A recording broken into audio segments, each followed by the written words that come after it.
well, my main point to everybody is that while we focus so much on the regime, we cannot forget about the revolution. Regimes come and go, they change faces, but revolutions remain.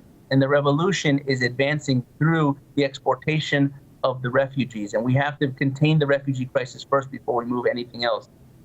We have to understand that the Venezuelan regime wants the conflict. All their international backers, Turkey, Iran, Russia, they're all in precarious economic situations. They want this conflict because they prefer to drag the United States into another proxy conflict, much like Syria, than to fight their own battles at home. And so in that sense, we have to be very careful to not to engage in a traditional conflict, asymmetric conflict. And that's what we're working on here in Latin America, because we need allies to do it. And Brazil's at the top of the list. You know, you just made me think of the Arab Spring, which had the outward appearance of being some sort of democracy movement, but it actually was an Islamist movement in Egypt in particular and other places.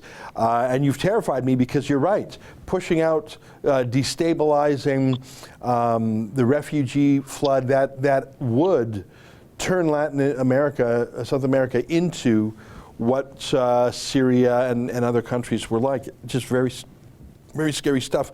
We're going to find out pretty soon, I guess. I have one last question for you, and it's based on what I think I know about Maduro, which is he loves money. He loves to eat. He loves wealth.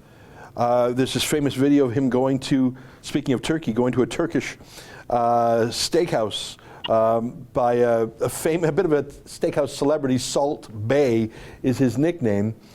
And your average Venezuelan has lost almost 20 pounds from malnutrition. And there's Maduro with this celebrity chef cutting up succulent cuts of beef in a theatrical way and sprinkling salt. It was a bit of an internet sensation, this Salt Bay. And I'm not even blaming the restaurateur. I mean, you serve whoever comes in your restaurant. But for Maduro to feast on probably what was $1,000 dinner while his own people are starving. So here's my question.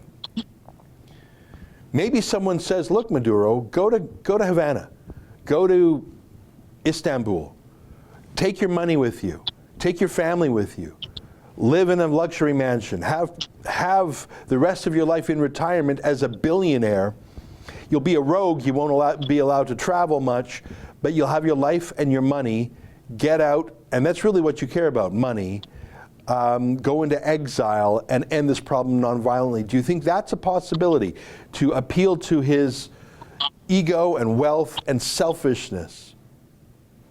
Well, I don't think that going to make it, or what we portray to him. He's going to make a decision in concert with his international backers, and Turkey is one of those. I mean, I do see a scenario where Maduro goes to live off the rest of his days in some type of protection in Istanbul under the Turkish government, and that might be what Erdogan wants to do when he comes down to Venezuela. But I'm not worried about Nicolas Maduro. Nicolas Maduro doesn't even control Venezuela. I'm worried about other people in the Venezuelan regime that are more important than Nicolas Maduro, such as Tarek al-Assami.